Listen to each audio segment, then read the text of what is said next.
¿entrará la iglesia en la gran tribulación? Y habíamos dicho que es una pregunta que muchos se hacen y que hay que mirar como con lupa a través de la Biblia todos estos conceptos que ella misma nos va a empezar a hablar. Entonces, en 1 Timoteo,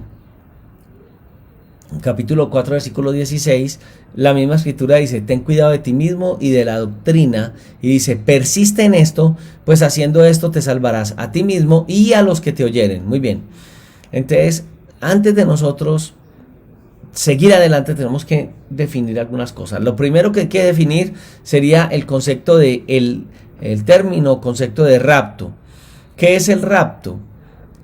Rapto es una palabra griega que su nombre es rapid, que significa arrebato o significa desaparición. Y la otra palabra que uno encuentra muy continuamente en las Sagradas Escrituras es la que habla acerca de arrebatamiento. El término arrebatamiento viene de arpazo, que significa tomar de golpe algo que está en un momento de mucho riesgo, ¿cierto? En un momento de un peligro inminente, o trasladarlo a un lugar seguro. Muy bien. Entonces, hablar acerca de el concepto de esto es hablar acerca de la doctrina de la inminencia, ¿cierto? Que es la necesidad de una aparición urgente de nuestro Señor, del Mesías prometido, que a la luz de la Escritura vendrá en las nubes del cielo para recoger a la iglesia en algún momento.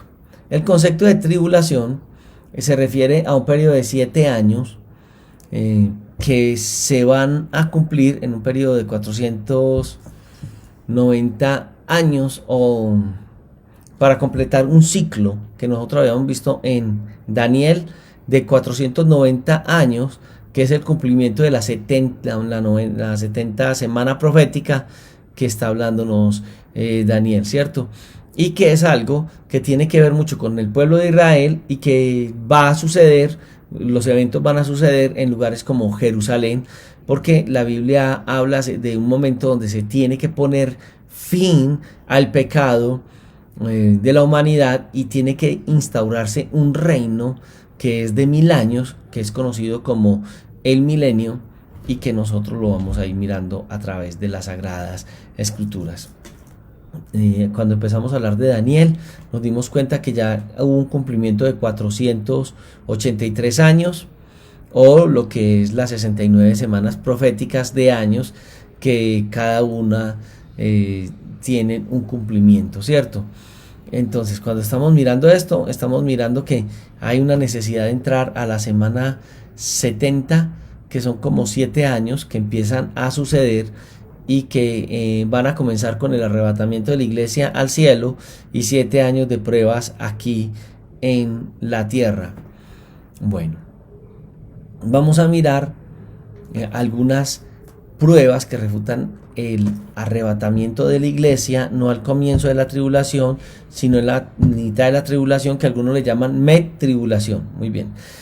Hay unas promesas. Por ejemplo, el primero podría ser las promesas a la iglesia, a la iglesia que es la iglesia fiel, que nosotros lo vamos a mirar en el libro de Apocalipsis como la iglesia de Filadelfia, ¿cierto? Uno va a mirar que Apocalipsis nos va a dar esas 7 cartas a las 7 iglesias, ¿cierto? Que en ese momento eran iglesias de Asia Menor, y que aunque en este momento no las tenemos vivenciadas, porque fue un momento en que el escritor da el mensaje a estas iglesias, van a representar períodos de la iglesia. Yo quiero que usted vaya por un instante desde Apocalipsis capítulo 2 y va a empezar a mirar las 7 iglesias del Apocalipsis, ¿cierto?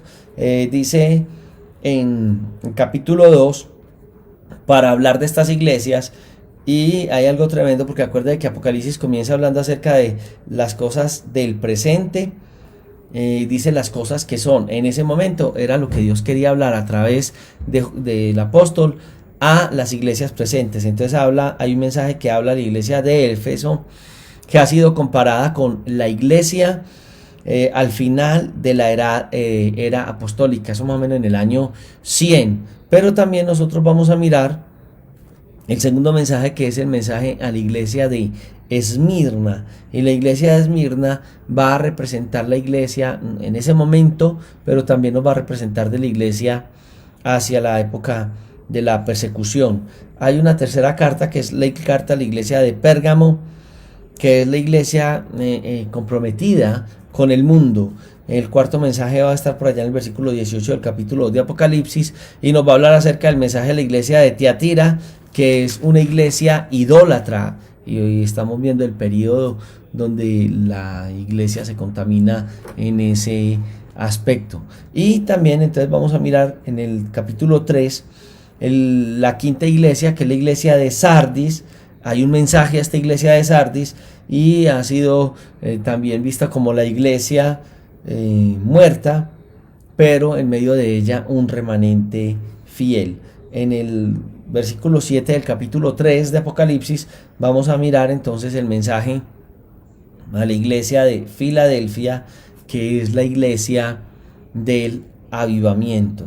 Y por último vamos a mirar el mensaje a la iglesia de la Odisea, que es la iglesia en su estado final. Entonces nos está hablando acerca de la iglesia, y nos está hablando de todas las etapas que la iglesia va a vivir desde el momento del Pentecostés, ¿cierto?, hasta el último día en que la iglesia va a permanecer sobre la tierra. Filipenses 3:20 nos dice: mas nuestra ciudadanía está en los cielos, de donde también esperamos al Salvador, al Señor Jesucristo, ¿cierto? Entonces aquí estamos mirando estas 7 cartas que van a mostrarnos ese prototipo de varias cosas de la iglesia a través de estos periodos, pero también puede representar los creyentes en el proceso de crecimiento de la iglesia, y vamos a ver como 7 tipos de creyentes dentro de la iglesia, algunos de ellos muy comprometidos con la palabra y su obra, pero también vamos a mirar otros que no tienen ese compromiso. Cuando está hablando ahí de la iglesia, por ejemplo,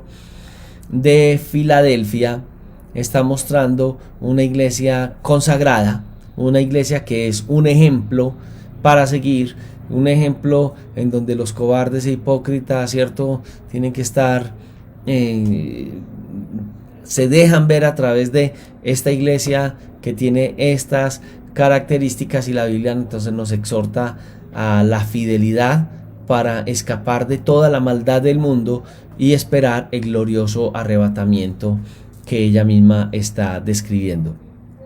Recuerde que Apocalipsis capítulo 2 versículo 10 en la segunda parte nos habla de ser fieles hasta la muerte para alcanzar la corona de la vida. Muy bien, entonces nosotros, como amamos a nuestro Señor y reconocemos quién es Él, y hay entre nosotros una búsqueda del Señor Jesucristo, entendiendo que Él es nuestro Señor y Salvador, ¿cierto? Esperamos crecer cada día separándonos para Él, que eso sería como crecer en santidad, y nosotros entonces esperamos que todas estas cosas sean de mucha bendición como hijos de Dios que nosotros somos. La Biblia va a mostrar que nosotros como hijos de Dios vamos a permanecer, pero lastimosamente aquellos que se han separado y han estado en tiempo de maldad van a estar totalmente alejados de los principios que Dios está hablando acerca de cómo vivir nosotros para Dios. Muy bien, entonces al hablar de este principio nos damos cuenta que nosotros, al ser fieles al Señor, la fidelidad que nosotros tenemos a Dios va a permitir que nosotros nos salvemos de ese tiempo tan difícil de tribulación que ha de venir sobre la tierra, la fidelidad a los principios de Dios. Por eso Apocalipsis 3:10 dice: por cuanto has guardado la palabra de mi paciencia. Está hablando a este mensaje, a esta iglesia, que es nuestra iglesia, la iglesia de este tiempo. Nota que a través de todas las épocas de la iglesia siempre ha vivido momentos difíciles, pero nos está tocando vivir un momento muy difícil, porque el momento en el que nosotros estamos viviendo hoy, están sucediendo cosas hacia la tierra, están sucediendo cosas en este mundo terribles, he escuchado dos posiciones frente a lo que hoy está viviendo la iglesia. La primera posición que yo he escuchado es que es muy bueno que nosotros sigamos congregándonos, por ejemplo, como nos estamos congregando a través de redes sociales, que no hay necesidad de los templos para congregarnos porque nosotros somos la iglesia del Señor. Esa es una posición. La otra posición es que si somos la iglesia del Señor y somos la respuesta de Dios para la tierra, como iglesia nosotros deberíamos de estar luchando para traer las almas a los caminos del Señor. Yo creo que hay toda una situación que el mundo hoy está viviendo y que nosotros como iglesia del Señor tenemos que entender para qué estamos en este mundo como iglesia. Es factible que haya un momento donde nosotros no vamos a tener la capacidad de reunirnos y buscar la presencia de nuestro Dios, y mientras lo tengamos a Él tenemos que hacerlo, y tenemos que predicar el evangelio, y tenemos que como iglesia exaltar, glorificar, darle honor y darle gloria a Dios. En el proceso que el mundo va a llevar, cada día las puertas se van a cerrar y la iglesia no va a tener esa posibilidad, sino que cada día va el enemigo a querer ganar terreno y limitar la labor que la iglesia está haciendo. Por eso en ese llamado de muchos es importante mirar que, por ejemplo, y me gustó algo que vi esta semana en redes sociales, en donde mostraba que muchas personas, por ejemplo, hoy están saliendo a centros comerciales, están saliendo a las empresas, tienen muchas actividades que hacer y la gente se ve obligada a hacer esto. Pero cuando hablamos de congregarnos, notamos que muchas personas no están en esta disposición de congregarse en un local. Y uno pregunta, bueno, ¿por qué? No, es que es lo mismo uno adorar al Señor a través del internet que a nivel personal. Hay diferencias. Yo puedo adorar a Dios en cualquier lugar, eso sí es verdad. Pero cuando la iglesia se reúne a bendecir, a glorificar y a exaltar a Dios, oye, hermano, la diferencia es de años luz. Dios se mueve en medio de la alabanza de su pueblo, de la adoración de su pueblo. A través de estos medios lo podemos adorar, es cierto, pero nunca estas cosas va a igualar al hecho de que la iglesia se reuniera. De hecho, mire que en el libro, en los primeros 100 años de la iglesia cristiana y durante los primeros siglos, la iglesia llegó a reunirse hasta en catatumbas. ¿Por qué si ellos podían hacerlo desde sus casas? Sencillamente porque hay una coinonía, hay una relación, y nosotros somos como iglesia una comunidad, permítame un término muy psicológico, una comunidad terapeuta o terapéutica, que significa que unos a otros nos expresamos el amor, y cuando uno va al libro de Hechos de los Apóstoles habla de eso. Hoy visitaba una de las hermanas de la iglesia, la hermana Edith. Ella es una de las ancianas de la iglesia, una mujer muy especial. Todos creo que hemos recibido muchas bendiciones de Dios a través de ella, de su experiencia, de la palabra, que antes de comenzar con todo esto fue operada del corazón y casi se nos va. Y también la tuvimos unos días como todavía un poco lejana, pero la hermana hoy muy lúcida, muy en lo que es, me expresaba algo y me decía: pastor, hay una gran necesidad en mi corazón de congregarme, la gente no sabe esto. Y yo le decía: no, sí, es verdad, nosotros como iglesia al estar juntos, es como cuando yo tengo una brasa que los leños juntos pues van a hacer una gran brasa. Hoy en día muchas cosas suceden, la iglesia del Señor sigue avante, la gente que ama a Dios sigue avante, pero cuando estamos unidos hay una sinergia, hay una bendición muy grande que está alrededor de nosotros. Entonces la iglesia sí tiene necesidad, y hay una necesidad muy grande en quienes aman a Dios y tienen estos principios de reunirnos, de bendecirlo y de encontrarnos unos a otros, como en Hechos de los Apóstoles habla del compartir y del vivir esa experiencia del amor de Dios en medio de cada uno de nosotros. En el Apocalipsis 3:10 dice: por cuanto has guardado la palabra de mi paciencia, yo también te guardaré. El griego es tereseo, te libraré antes, o te libraré de la, ¿cierto? Y es algo especial porque dice de la prueba, de la hora, de la prueba, de la angustia, de la tribulación, que ha de venir sobre el mundo entero para probar, y aquí está utilizando el griego parasai, que es infligir males, dolores, probar el carácter y la constancia, y esto será, y lo dice el texto ahí en el versículo 10, termina diciendo a los habitantes de la tierra. Entonces va a venir algo tremendo. Nosotros hemos de guardar la palabra en el momento difícil de prueba que ha de llegar, y nosotros estamos entonces guardándonos en este entonces, porque va a venir un momento donde el mundo va a ser probado y todas estas cosas van a venir sobre los habitantes de la tierra. También hay una palabra que es tereseo ectes, horas pesarai, y es algo que nos está hablando de esa hora grande de la prueba. Por eso Dios ha de libertar a su pueblo ante esta situación. En Isaías 57:1 dice: surge el justo y no hay quien piense en ello, y los piadosos mueren y no hay quien entienda que antes de la aflicción es apartado o separado el justo. También está hablando en un concepto escatológico, en donde nosotros seremos guardados antes que venga ese momento de aflicción, ¿cierto? Entonces es algo tremendo, porque está hablando de nosotros guardarnos antes de que venga el juicio justo de Dios o la ira de Dios. Y ya hemos entendido que el justo juicio de Dios y la ira de Dios va a caer sobre los hijos de desobediencia. En Apocalipsis 12, versos 13 y 14 dice: y cuando vio el dragón que había sido arrojado a la tierra, persiguió a la mujer que había dado a luz un hijo varón, y se le dieron a la mujer y a las dos alas de la gran águila, para que volase de delante de la serpiente al desierto, a su lugar, donde es sustentada por un tiempo y tiempos y la mitad de un tiempo. En Mateo 24, 15 y 16 dice: por tanto, cuando veáis en el lugar santo la abominación desoladora de que habló el profeta Daniel, el que lea entienda, entonces los que estén en Judea huyan a los montes.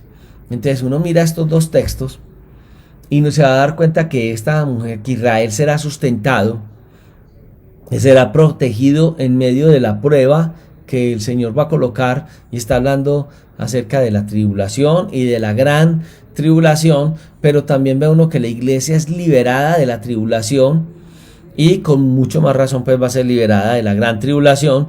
Y entonces esto es algo que nosotros estamos mirando, que las Sagradas Escrituras enseñan. Aún los judíos mismos, al mirar estas Escrituras, pueden entender el propósito que Dios tiene con ellos, ¿cierto? Uno puede mirar ejemplos de momentos difíciles, de plagas que llegan, y lo que sucede con el pueblo de Dios. En el caso del pueblo de Israel, uno va a mirar en Éxodo capítulo 10, versículo 21 al 23, que dice: el Señor dijo a Moisés: extiende tu mano hacia el cielo para que haya tinieblas sobre la tierra de Egipto, tanto que cualquiera las palpe. Y extendió Moisés su mano hacia el cielo, y hubo densas tinieblas sobre toda la tierra de Egipto por 3 días. Ninguno vio a su prójimo, ni nadie se levantó de su lugar en 3 días, mas todos los hijos de Israel tenían luz en sus habitaciones. Entonces está mostrando la forma como Dios guarda a su pueblo en momentos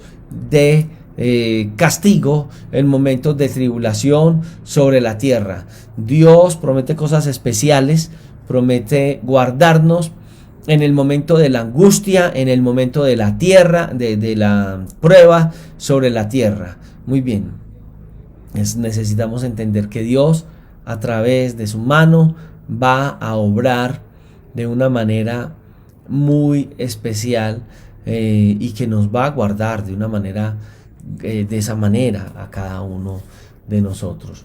¿Qué es lo que Dios nos manda hacer a nosotros? En Apocalipsis nos lo ha enseñado: a ser fieles en todo tiempo, ¿cierto? A estar esperando que Dios esté obrando en medio de todas estas situaciones, que Dios va a estar obrando. Hebreos capítulo 10, versículo 34, y vamos a mirar también en el verso hasta el 39, y dice Hebreos 10, 34, la segunda parte al 39, dice: sabiendo que tenéis en vosotros una mejor y perdurable herencia en los cielos, no perdáis pues vuestra confianza, que tiene grande galardón, porque os es necesario la paciencia para que, habiendo hecho la voluntad de Dios, obtengáis la promesa, porque aún un poquito y el que ha de venir vendrá y no tardará. Y vemos que también nos está diciendo que el justo por la fe vivirá, y si retrocediera el justo, no agradará mi alma. Pero nosotros no somos de los que retrocedemos para perdición, sino de los que tienen fe para perseverancia o preservación del alma. Entonces nosotros debemos de esperar siempre en el Señor, aguardar en cada momento la venida del Señor. Hoy nosotros más que nunca estamos a las puertas del arrebatamiento. Estamos mirando que en el mundo están sucediendo cosas terribles en cuanto a juicios de Dios, pero también estamos mirando que como iglesia del Señor muchas cosas tienden a limitar la obra del Señor.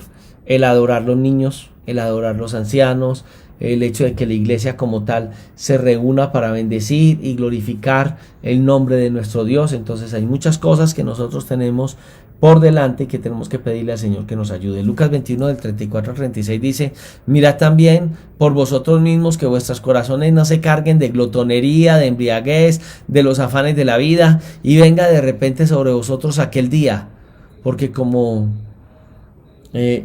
vamos a mirarlo ahí en el capítulo 21 de Lucas 34 al 36, ¿cierto? Entonces dice: no nos embarguemos de los afanes de la vida y venga de repente sobre vosotros aquel día, porque como un lazo vendrá sobre todos los que habitan sobre la faz de toda la tierra. Y dice: velad pues en todo tiempo, orando para que seáis tenidos por dignos de escapar de todas estas cosas que vendrán y estar de pie delante del Hijo del Hombre. Entonces nosotros estamos viendo que la Biblia nos está hablando acerca de escapar de estas cosas que vendrán. Muy bien, y en Mateo 24, 15, 16 y del 19 al 22 dice: por cuanto cuando veáis el lugar santo, ya veáis en el lugar santo la abominación desoladora de que habló el profeta Daniel, y dice: el que lee entienda, ¿cierto? Entonces los que estén en Judea huyan a los montes, mas hay de las que están en cinta y de las que críen en aquellos días. Orad pues que vuestra huida no sea en invierno ni en el día de reposo, o sea, Sabbat, porque habrá entonces gran tribulación, cual no ha habido desde el principio del mundo hasta ahora, ni la habrá. Y si aquellos días no fuesen acortados, nadie sería salvo, mas por causa de los escogidos aquellos días serán acortados. Aquí está hablando de situaciones muy difíciles que van a venir y a afectar, por ejemplo, en la época de la tribulación, a la nación de Israel al principio, y vamos a mirar que esa calamidad se va a dar a las demás naciones que vendrán sobre la tierra, ¿cierto? Entonces dice la Biblia al pueblo de Israel, por ejemplo los de Judea, que deben orar para que esa época de dolor no comience en el día sábado, porque ustedes saben que para los judíos es muy sagrado el día sábado. No es así para la gente que no es judía, ¿cierto? Y entonces ellos creen que esta situación puede ser muy difícil para lo que ellos pueden, en la forma en que el pueblo de Israel puede actuar, porque en un sábado ellos, al guardarlo, no podrían salir y reconocer más de cierto camino, y es necesario entonces que él dice que velen el pueblo de Israel, que la salida no sea en día sábado. Muy bien, aquí estamos viendo la necesidad que para con ellos, de la situación que ellos van a estar viviendo hacia la época de la tribulación. Muy bien, hay una relación entre lo que es el arrebatamiento y lo que es la salvación, ¿cierto? En el caso de la Biblia, nosotros vamos a mirar que viene el arrebatamiento y la iglesia va a estar en una luna de miel, mientras que aquí en la tierra se desata la ira de Dios, la ira divina. Va a haber un ataque satánico sobre la tierra increíble, porque recuerde que la iglesia va a ser arrebatada y lo que retiene la obra del mal pues no va a estar haciendo una obra en la tierra de prohibir o de no permitir que Satanás de una u otra manera esté haciendo con libertad, ¿cierto? Si la iglesia no está, hay una total libertad de la maldad sobre la tierra, y nosotros como iglesia pues damos gracias a Dios que vamos a ser librados de aquel tiempo de la ira que viene. Primera de Tesalonicenses 1 del 9 a 10 dice: porque ellos mismos cuentan de nosotros la manera en que nos recibisteis y cómo os convertisteis de los ídolos a Dios para servir al Dios vivo y verdadero, y esperar de los cielos a su Hijo, al cual resucitó de los muertos, a Jesús, quien nos libra o nos salva de la ira venidera. O sea, Él nos libra de la ira que ha de venir sobre la tierra. Romanos 5 del 9 al 10 dice: pues mucho más estando ya justificados, o sea, perdonados en su sangre, por Él seremos salvos de la ira. Porque si siendo enemigos fuimos reconciliados con Dios por la muerte de su Hijo, mucho más estando reconciliados seremos salvos por su vida. Entonces aquí estamos mirando que gracias a que Jesús murió en la cruz del Calvario, nosotros encontramos la salvación para nuestras vidas, y vamos a mirar entonces tres cosas muy claras frente a esto. Lo primero es que cuando Cristo nos salvó, entonces pagó el castigo del pecado que nosotros como iglesia, estamos hablando desde el punto de vista soteriológico, pagó el pecado nuestro. Entonces nosotros no tenemos que volver a pagar por los pecados que nosotros hemos cometido. Él nos salvó y también nos salvó de la muerte por la obra hecha en la cruz del Calvario. Entonces sería ilógico que la iglesia pasara por un momento como el de la tribulación. Romanos 6:23 dice: porque la paga del pecado es muerte eterna, castigo eterno, estar en el lago de fuego. Pero dice: mas la dádiva de Dios es vida eterna en Cristo Jesús. Entonces, primero, Él quiere salvarnos de la paga o del castigo del pecado. Segundo, quiere salvarnos del poder del pecado. Y la pregunta es: ¿cuál es el poder del pecado? ¿Cierto? Miremos que la fuerza de la maldad es tan grande que tiene un poder destructor. Detrás del pecado vino la muerte y la enfermedad, ¿cierto? El pecado lleva a la condenación eterna, y quien está en pecado tiene que arrepentirse. Si no hay arrepentimiento, entonces viene un castigo eterno, que sería en una primera instancia el infierno, y él será arrojado al lago de fuego. Entonces el lago de fuego, y entonces nos damos cuenta de que el pecado en esa instancia es muy peligroso, mucho más para nosotros, ¿cierto?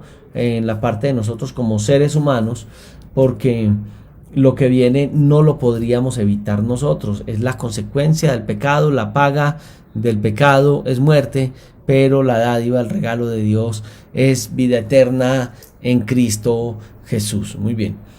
Entonces, nosotros quienes amamos a Dios y hemos sido redimidos por la sangre de nuestro Señor Jesucristo, hemos encontrado que en nosotros hay un deseo de buscar de Dios continuamente, de alejarnos de toda especie de mal, porque nuestra necesidad es vivir en la santidad de Dios, no así el mundo. El mundo no anhela vivir bajo la santidad de Dios, ¿cierto? Y nosotros tenemos una lucha permanentemente para vivir para Dios, y por ejemplo el apóstol Pablo va a hablarnos acerca de ese forcejeo de luchar contra la maldad y vivir para Dios, ¿cierto? Y Pablo va a decir: miserable de mí. Romanos capítulo 7, versículo 15, y por allá en el versículo 17 al 20 vamos a mirar que nos va a hablar acerca de ese estado de lucha espiritual. Él dice: porque lo que hago no lo entiendo, pues no hago lo que quiero, sino lo que aborrezco, esto hago, de manera que ya no soy yo quien parece aquello, sino que el pecado que mora en mí. Y yo sé que en mí, esto es, en mi carne, no habita el bien. O sea, el deseo que hay en este cuerpo de pecado de la maldad, ¿cierto? Porque el querer hacer el bien está en mí, pero no el hacerlo. No hago el bien que quiero, sino el mal que no quiero. Esto hago. Si hago lo que no quiero, ya no lo hago yo, sino el pecado que está dentro de mí.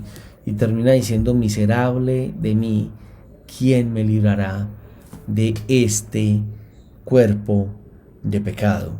Qué posición más tremenda la que nosotros estamos mirando y la que nos está describiendo este libro de Romanos frente a esta condición de nosotros como pecadores, y que aunque tenemos al Señor en nuestras vidas, tenemos un cuerpo todavía de pecado que intenta controlarnos, ¿cierto?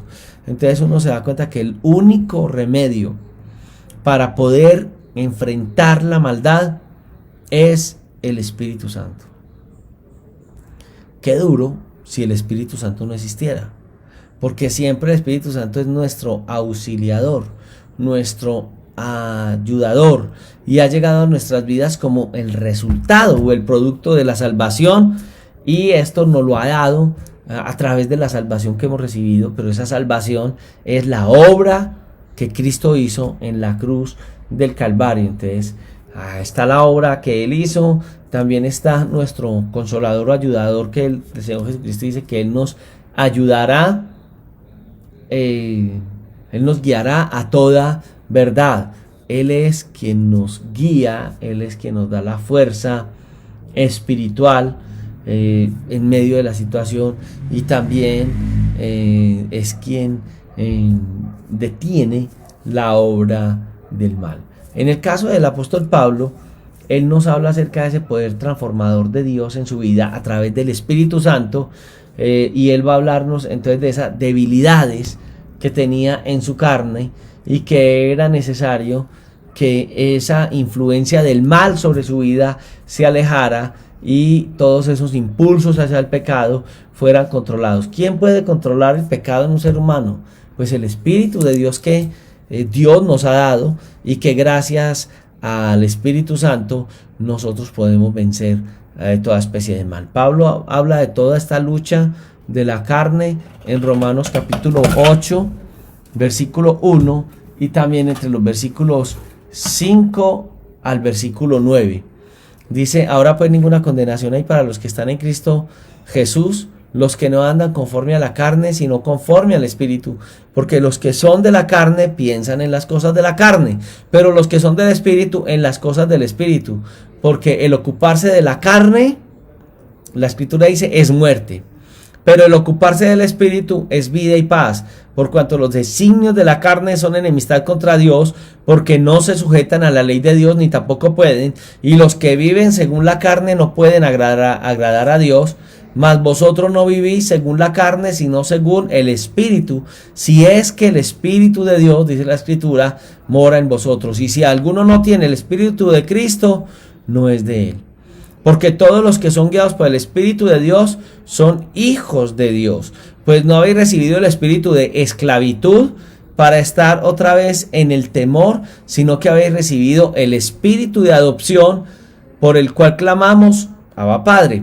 El Espíritu mismo da testimonio a nuestro espíritu, el Espíritu de Dios, a nuestro espíritu, de que nosotros somos hijos de Dios. Y de igual manera, dice que el Espíritu de Dios nos ayuda en nuestra debilidad, pues que hemos de pedir como conviene, pues no lo sabemos. Pero el Espíritu Santo intercede por nosotros con gemidos indecibles, mas el que escudriña los corazones sabe cuál es la intención del Espíritu, porque conforme a la voluntad de Dios intercede por nosotros los salvos. Entonces aquí es donde el apóstol Pablo se atreve a decir algo especial, algo que constituye para nuestras vidas una muestra de la victoria sobre el pecado que nosotros tenemos, y es algo especial, ¿cierto? En Gálatas capítulo 2:20 dice: con Cristo estoy juntamente crucificado, ya no vivo yo, Cristo vive en mí, y lo que ahora vivo en la carne, lo vivo en la fe de aquel que me amó, ¿cierto? Lo vivo en la fe del Hijo de Dios que me amó y se entregó a sí mismo por mí. Entonces estamos hablando de estas posiciones que son tan necesarias y tan especiales, y que nosotros tenemos que apoderarnos o tomarlas en nuestras manos. ¿Qué más observamos aquí? El tercer punto, que es Él viene a salvarnos de la presencia del pecado. Los que amamos al Señor tenemos otro problema crucial, y es el mundo que nos rodea, el mundo que nos acosa con su maldad, ¿cierto? Si fuera por nosotros, sería muy bueno que viviéramos ya en su presencia, en el reino de los cielos, ¿cierto? Para evitar todas estas situaciones que están en el mundo. Pero nosotros necesitamos entender que esas cosas que hay en el mundo, a medida que vivimos para el Señor, Él hará que ellas hacia nosotros no tengan valor, porque estaremos muertos hacia esas cosas que siempre han tenido autoridad sobre nosotros, muertos al pecado, y que nosotros entonces hoy estamos considerados muertos a toda especie de mal. En el mundo hay corrupción, en el mundo hay situaciones terribles. Los cristianos quisiéramos no seguir pecando, pues no tener esa tendencia al mal, huir de toda especie del mal.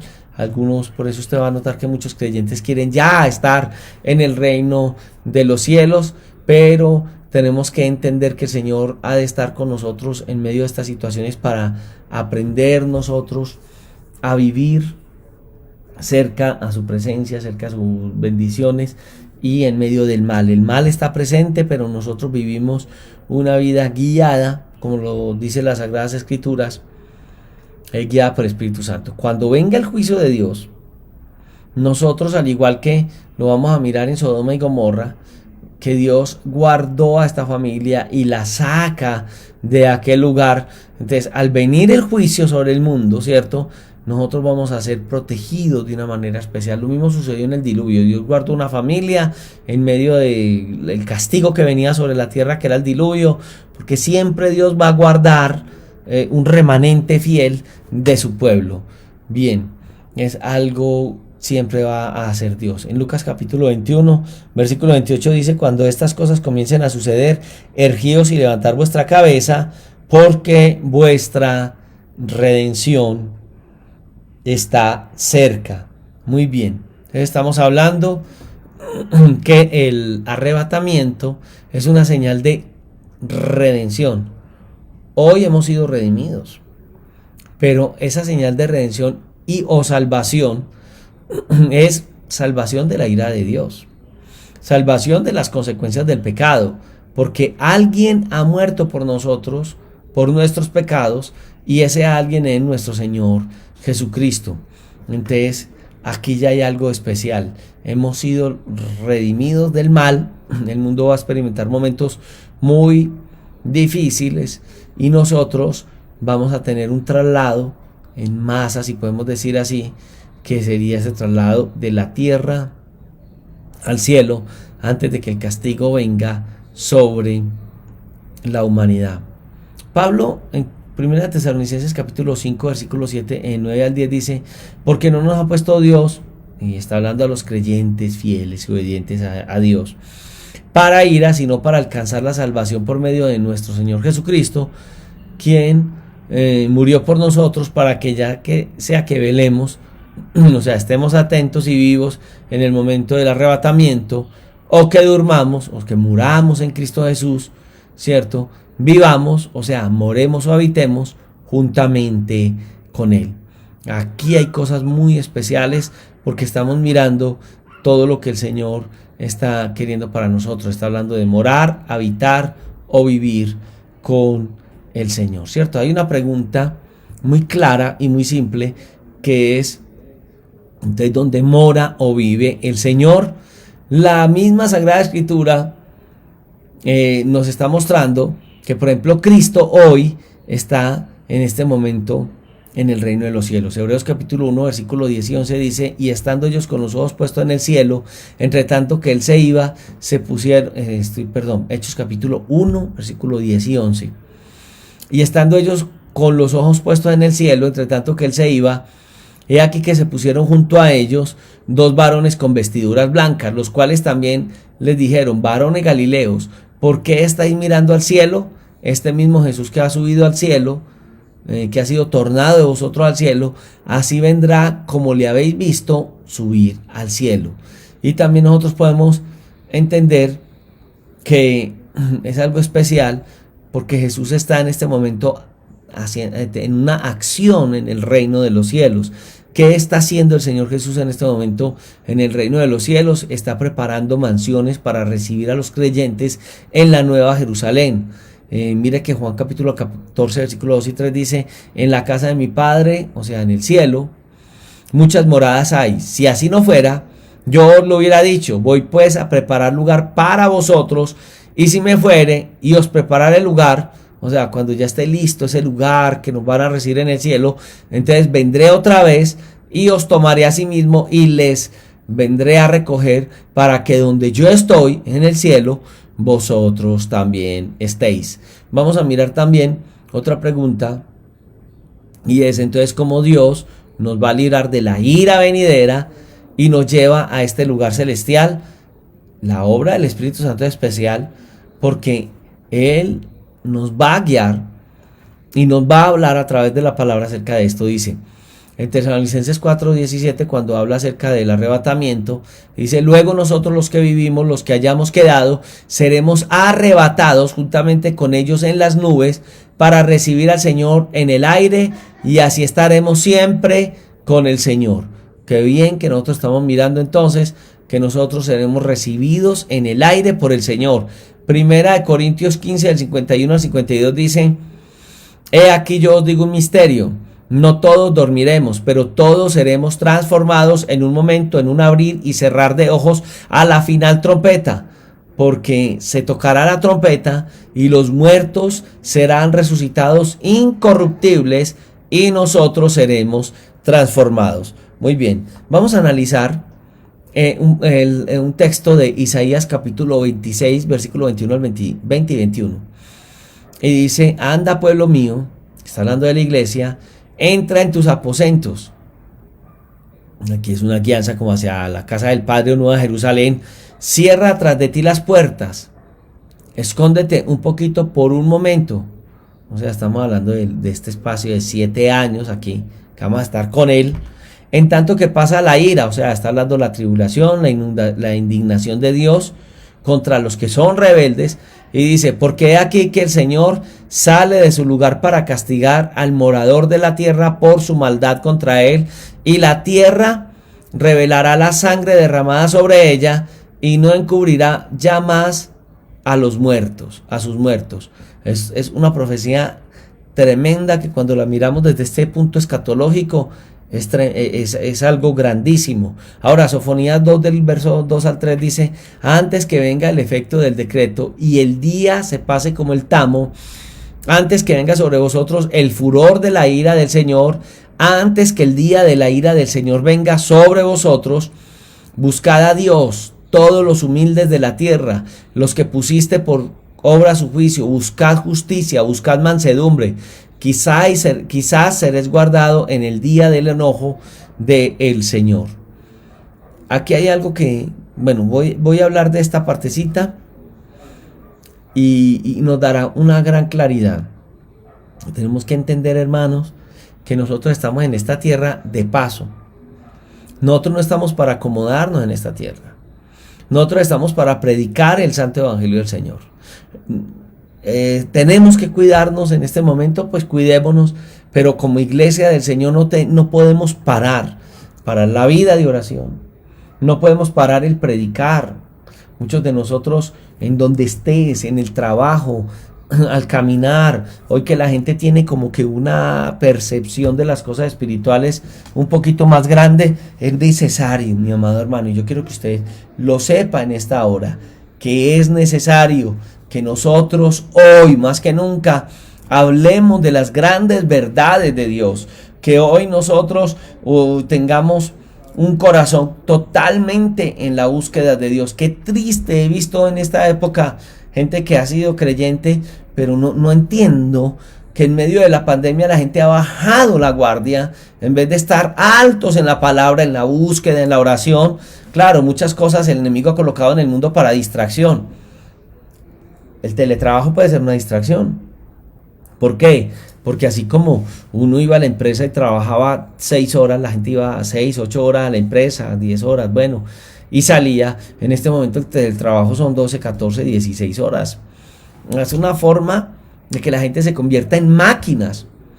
En los países orientales como en la China, la gente en sus casas lo que tiene es casi nada de muebles, debajo de un escritorio donde tienen su computador, tienen su cama, muchas personas viven así, la comida que comen es cualquier tipo de comida, no hay relaciones parentescos, no hay mujer, no hay hijos ni nada, sino que es debajo del escritorio y por la mañana se levanta escasamente, si se baña, la comida es igual de irregular y todo el tiempo es frente a un computador porque se han convertido como autómatas y se han separado de los principios de la palabra de Dios. No hay esposa, no hay esposo, no hay hijos y uno mira, y una de las dificultades que hoy estamos viendo en la gente es que la gente está tan metida en estos aparaticos que tenemos acá que no hay tiempo para la esposa, no hay tiempo para los hijos, o no hay tiempo para el esposo, no hay tiempo para los padres, no hay tiempo para vida social, nada, todo es aquí frente a una máquina.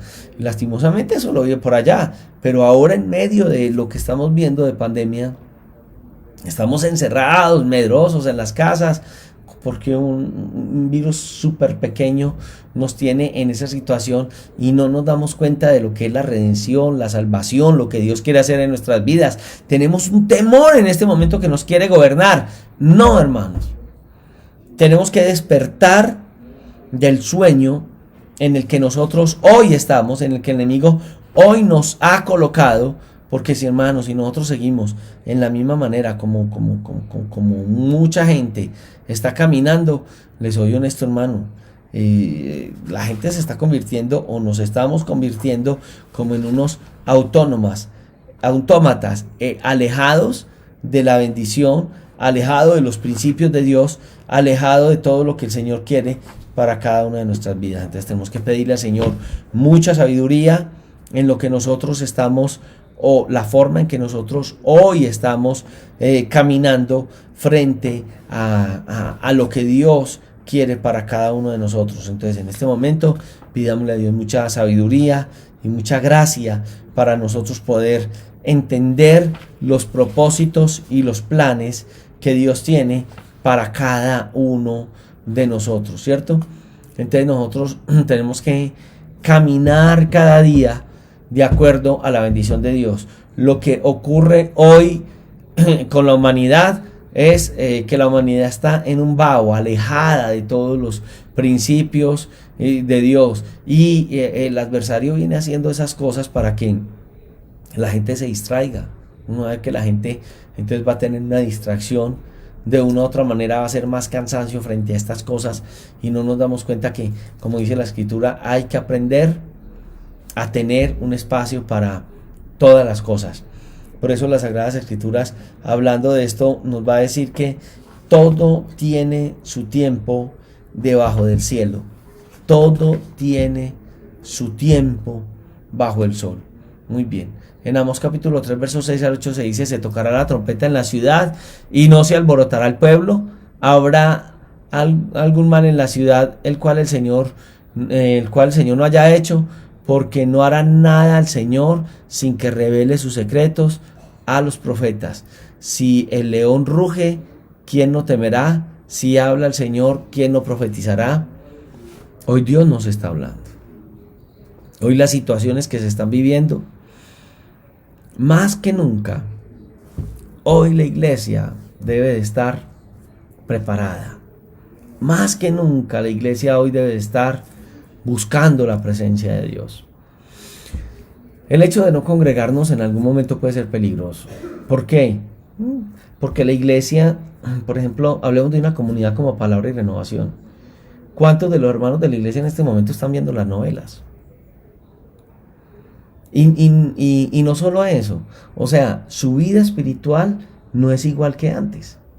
En un día martes, en un día jueves estábamos en la iglesia. ¿De qué manera lo hacíamos? Cada uno dará cuenta a Dios. Pero estamos distraídos. Mucha gente está distraída de los principios de Dios. Nosotros hoy tenemos que estar preparados. Las escrituras escatológicas, o sea, todas las profecías bíblicas, prácticamente están cumplidas. Están en más del 90 y tanto % de la escritura ya está cumplida en el caso escatológico. Y uno ve la gente distraída de una manera total.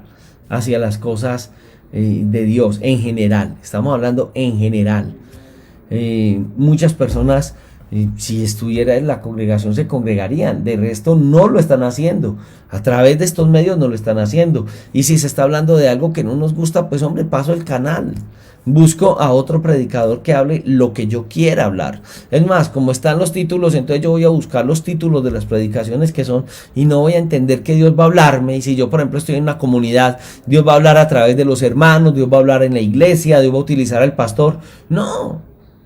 Hoy estamos nosotros como cuando uno sale a la calle, o salía a la calle, y encontraba en una misma acera de la misma calle 5 restaurantes. Entonces uno decía, ¿qué quiero comer hoy? Comida tradicional, quiero comer el plato de mi región, quiero comer pollo, quiero comer comida chatarra, y terminaba uno comiendo comida chatarra, engordándose uno y enfermándose. ¿Por qué? Porque nos gusta escuchar lo que nos agrada, no lo que Dios nos quiere hablar. Cuando estamos en una comunidad cristiana y asistimos continuamente, Dios va a utilizar a mi pastor para exhortar mi vida en un momento en que yo estoy descuidado. Si alguien está descuidado, no va a querer escuchar un mensaje que le exhorte de su descuido. Lo que va a querer es algo que le guste a él, que le guste escuchar a él. No, tenemos que acercarnos a Dios, acercarnos con un corazón dispuesto, con un corazón contrito y humillado. La palabra del Señor nos habla de la necesidad de humillarnos bajo la mano de Dios, bajo la mano de Él. Si nosotros no nos humillamos ante el Señor, nuestras vidas no van a lograr el objetivo que Dios tiene para cada uno de nosotros. La pregunta en esta noche sería, ¿cómo estoy yo hoy con Dios? ¿Cómo está mi corazón y con Dios? ¿Qué tan dispuesto estoy a escuchar la palabra de Dios? ¿Qué tan distraído estoy en la vida espiritual? Tal vez estabas ahí buscando, hurgando en el Face, hurgando, y encontraste esto y te metiste a ver qué es lo que escucharas, pero te has dado cuenta que Dios en todo momento nos habla, y que Dios en este momento nos está hablando y nos está exhortando de la necesidad que hoy nosotros tenemos de buscar de su presencia, de acercarnos con un corazón totalmente dispuesto. La Biblia dice que a un corazón contrito y humillado no despreciará a Dios. Hoy más que nunca necesitamos acercarnos a Él con toda nuestra alma, con todas nuestras fuerzas, con todo nuestro corazón. ¿Estás dispuesto en esta noche a abrir el corazón delante de Dios, a sincerarte delante del Señor y decirle, aquí estoy, Señor, aquí está mi vida, te necesito? Yo quiero orar contigo en esta hora y por ti en esta hora. Padre, yo te doy gracias por tus misericordias y bondades. Te doy gracias porque hasta el día de hoy tu mano no se ha cortado para bendecirnos. Mira todas las personas que están conectadas a través de esta red. Permite que tu palabra penetre a los corazones, que podamos tener una verdadera disposición delante de ti y una disposición a morir a nuestras malas prácticas y a vivir hacia ti y hacia tu palabra. Colocamos nuestras vidas delante de ti en esta hora y te pedimos que nos bendigas en el nombre de nuestro Señor Jesucristo.